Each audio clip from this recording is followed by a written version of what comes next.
Maraming salamat, ma'am. Apo Dispensa, tama po si Sir Ricky, masyado po sa Western Namulong, sa bagong sektor po natin, District 7. Kaya nagkasalubong na mayor, nagkapalitan lang po kami. Muli, ito naman po ang lagi ko sinisigaw sa inyo.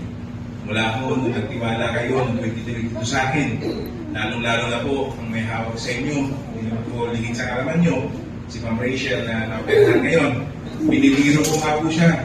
Babaguhin mo na yung pangalan sa ID mo kasi iba na yung magiging sakit mo. Pero sabi ko lang, katawa-tawa lang siya ng tawa. Gusto ko lang po sabihin sa inyo, mula po nung nagtiwala kayo kay Big Daddy Cañares Senato na nagsimula sa barangay.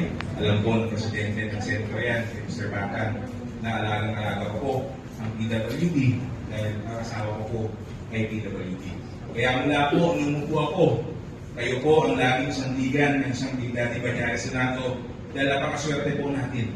Mayroon tayong Mayor Abu, si Mayor Elpidio Reyes Rendon, na kayo rin po ang prioridad, kaya palapakan po natin si Mayor. Kasama na po natin ang Vice Mayor natin, si Dr. Edward Antonio, na laging bumubulong sa akin pag may mga programa ko. Meron ba akong ordinansang ginagawa ngayon? Gusto ko akong sabihin sa inyo. Dahil sasapasak na po natin ang lahat ng PWD dito sa bahay ng Namulong, makakakuha na ng subsidy at gagawin ni Big Daddy Senato lang po yan. At ang proposal po ng isang Big Daddy Apo, kung 300 na nakukuha nyo ngayon, subukan mo natin, quarter 600 na nakukuha. Kasama nyo po yan. Nasa table ko na po, paaralin natin mabuti at ilalaban ng isang Big Daddy sa Konsehong Municipal. Dahil naniwala na kayo sa amin, 10-0 po kami dito sa bayan ng Namulong.